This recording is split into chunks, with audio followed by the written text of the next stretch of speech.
Hello student, इस video में मैं लेकर आई हूँ आपके ग्रामर पोर्शन का पद परिचय। चूँकि आप लोग का बहुत डिमांड था कि मैम आप ग्रामर का भी वीडियो बनाइए, तो पद परिचय थोड़ा कठिन है आप लोगों के लिए, और मैं जो पढ़ाई थी तो आप लोग को समझ में नहीं आ रहा था, इसलिए मैं इसका वीडियो बना रही हूँ। आप इससे समझ लेंगे आसानी से। तो चलिए मैं पढ़ाने जा रही हूँ, आप ध्यान से सुनेंगे और समझेंगे। पद परिचय का अर्थ क्या होता है, पहले ये समझ लीजिए। वाक्यों में प्रयुक्त शब्द का लिंग वचन कारक के अनुसार उसका परिचय देना ही क्या कहलाता है, पद परिचय कहलाता है। अब देखिए, शब्द और पद यानी वही शब्द जब वाक्य में प्रयुक्त होते हैं तो क्या बन जाते हैं, पद बन जाते हैं। तो देखिए, स्वतंत्र इकाई के रूप में वर्णों का सार्थक समूह शब्द कहलाता है, लेकिन वह क्या होता है, वह स्वतंत्र होता है, वह वाक्यों में प्रयुक्त नहीं होता है, व्याकरणिक रूपों में वो बाधा नहीं होता है।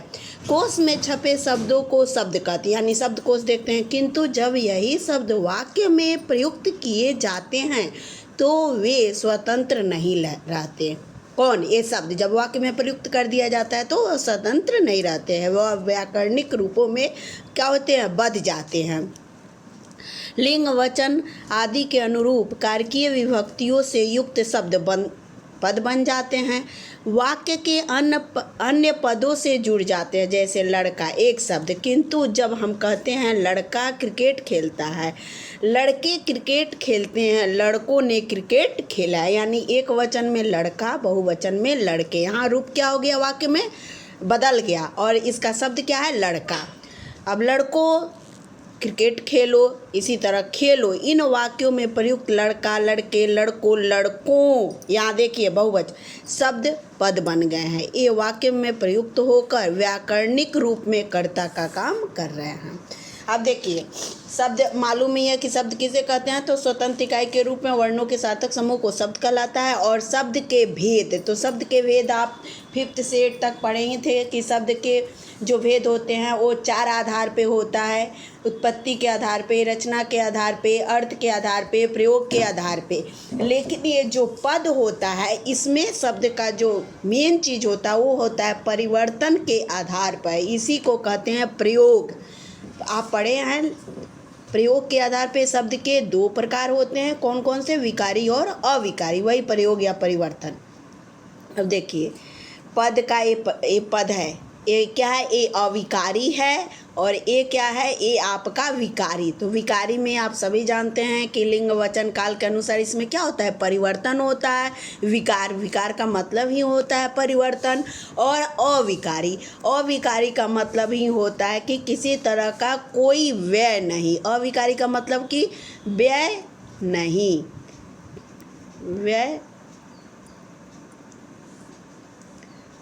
नहीं होता, तो इसे क्या होता है, व्यय नहीं।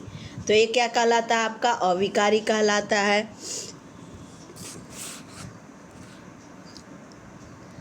अब देखिए, फिर विकारी विकारी में आपका आ गया संज्ञा, सर्वनाम, विशेषण और क्रिया। और अविकारी में क्रिया विशेषण, संबंध बोधक, समुच्चय बोधक और विस्मयादि बोधक। एक और है निपात, जिसमें ही, तो, भी, मात्र, केवल, ये सब आते हैं, पढ़े हैं आप लोग क्लास 8 में। अब देखिए, विकारी वाक्य में प्रयुक्त होने पर इन शब्दों का लिंग वचन पुरुष आदि के अनुसार रूपांतरण होता है, जैसे लड़का, लड़के, लड़कों, मैं, मुझे, अच्छा से अच्छी। अब लड़का है तो लड़का अच्छा गा रहा है, अगर लड़की है तो लड़की अच्छी गा रही है। इसी तरह अच्छे, ये सब क्या है, लिंग वचन के अनुरूप क्या होते हैं, परिवर्तन होते रहते हैं। और अविकारी में वाक्य में प्रयुक्त होने पर भी इन शब्दों का रूपांतरण नहीं होते हैं, यानी अविकारी, अव्यय भी कहते हैं, यानी कोई व्यय नहीं। इसमें कोई भी काल हो, कोई भी वचन हो, कोई भी एक वचन हो, बहुवचन हो, भूतकाल हो, वर्तमान काल हो, भविष्यत काल हो, स्त्रीलिंग हो, पुल्लिंग हो, ये अपने रूप में परिवर्तन नहीं होता। वाक्य में प्रयुक्त होने पर भी इन शब्दों में कोई परिवर्तन नहीं होता। जैसे आज, यहाँ, धीरे धीरे, अरे, ही, तो, कल, ये सब क्या है, ये सब क्रिया विशेषण है। जैसे आज, यहाँ, ये सब क्रिया विशेषण। और के पीछे, के ऊपर, के नीचे संबंध बोधक, समुच्चय बोधक हो गया आपका, और, लेकिन, तथा, इसलिए, परंतु, विस्मय आदि बोधक हो गया। अरे, हे, ओ, शाबाश, और निपात हो गया ही, तो, भी, मात्र, केवल, ये सब क्या हो गया, निपात हो गया। अब देखिए, आप लोग क्लास 5th से ही संज्ञा पढ़े हैं, तो संज्ञा का एक शब्द में क्या हो गया, नाम, यानी संसार की किसी भी वस्तु को जिसको नाम से जाना जाता है, पहचाना जाता है, उसकी संज्ञा है। वही क्या है, संज्ञा है। अर्थात हर व्यक्ति, वस्तु, स्थान अथवा भाव को हमने एक नाम दे रखा है, वे सब संज्ञाएं। और परिभाषिक रूप में व्यक्ति, वस्तु, स्थान अथवा भाव के नाम को संज्ञा कहते हैं। जैसे मोहन, राधा, बिल्ली।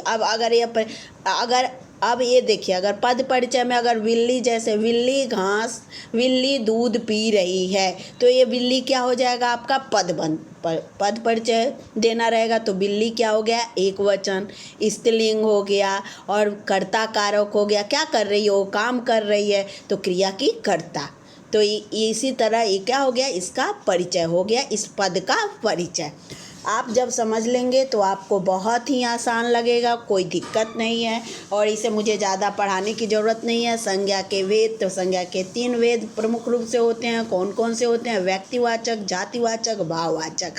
और फिर जातिवाचक में भी आपका 2 हो जाता है, कौन कौन से, द्रव्यवाचक और समूहवाचक। अब देखिए, भाववाचक का मतलब वही गया, परिश्रमी, लड़का या मेहनती, हरियाली, सुखी, ये सब क्या हो जाएगा, इस तरह के अगर परिचय रहेगा तो क्या हो जाएगा। अगर बंधु तो जातिवाचक, और बंधुता तो क्या हो जाएगा, वो भाववाचक। अगर ता लग गया तो क्या हो जाएगा, वो भाववाचक में परिवर्तन हो जाएगा, जातिवाचक। तो कभी कभी जातिवाचक भाववाचक में भी बन जाता है, और व्यक्तिवाचक जातिवाचक में परिवर्तन हो जाता है, जातिवाचक व्यक्तिवाचक में परिवर्तन हो जाता है। जब अगर एक वचन हो तो वो व्यक्तिवाचक, लेकिन अगर व्यक्तिवाचक जब बहुवचन के रूप में परिवर्तन हो जाए तो क्या बन जाता है, वो जातिवाचक बन जाता है। इसी तरह कभी कभी जातिवाचक संज्ञा भी भाववाचक संज्ञा बन जाता है। जैसे मित्र, तो मित्र क्या हो गया, जातिवाचक संज्ञा। और मित्रता, तो ये क्या हो गया, भाववाचक संज्ञा। बंधु क्या हो गया, जातिवाचक संज्ञा। लेकिन अगर हो गया बंधुता तो ये क्या हो जाएगा आपका, भाववाचक संज्ञा। इसे आप लोग समझे होंगे छोटे क्लासों में, तो इसे ज़्यादा समझाने की ज़रूरत नहीं है। व्यक्तिवाचक संज्ञा, ये सब।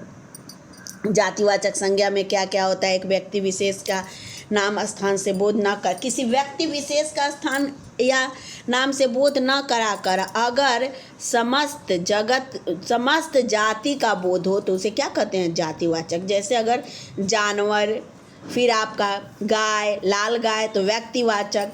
तो इसी तरह मेज, कुर्सी, पुस्तक, शहर, कुत्ता, लड़का, औरत, नदी। जैसे अब गंगा नदी, तो ये क्या हो गया, व्यक्तिवाचक। भारत देश, व्यक्तिवाचक, लेकिन देश तो जातिवाचक। द्रव्यवाचक, किसी पदार्थ या द्रव्य का बोध कराने वाले शब्दों को द्रव्यवाचक। समूहवाचक, किसी भी झुंड आदि भीड़ भाड़ को बोध कराने वाले को, और किसी गुण दशा अभावावस्था के स्वभाव को बोध कराने वाले को भाववाचक संज्ञा कहते हैं। तो ये तो आप जानते हैं। अब यहाँ देखिए, व्यक्तिवाचक संज्ञा का जातिवाचक संज्ञा के रूप में प्रयोग, जब किसी एक वस्तु का, व्यक्ति का नाम विशिष्ट अर्थ न देकर जैसे गुण धर्म वाली सभी वस्तुएं या व्यक्तियों को बोध कराए। जैसे आज भी भारत की हर नारी सीता है, अब बहुवचन यहाँ हो गया ना, तो ये क्या हो गया आपका, जातिवाचक। और सीता जैसी पवित्र, कहने का मतलब अब संसार में विभीषणों की कमी नहीं है, ये भी क्या हो गया, जातिवाचक। और अगर विभीषण रहता तो ये क्या हो जाता, व्यक्तिवाचक। तो ये मैं पढ़ाई हूँ, ये सब आप लोग को आराम से मालूम है।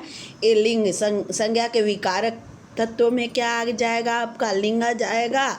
और इसे अच्छे से आप लोग पढ़ के समझ लेंगे, लिंग। और ये क्या हो जाएगा आपका, वचन। एक वचन और बहुवचन, कैसे हम एक वचन से बहुवचन बनाते हैं, तो ए लगा के, आ लगा के, इया लगा के, ये सब आप लोग को पढ़े हैं छोटे क्लास में। तो एक बार फिर से आप लोग पद परिचय के लिए उसे रिवीजन कर लेंगे।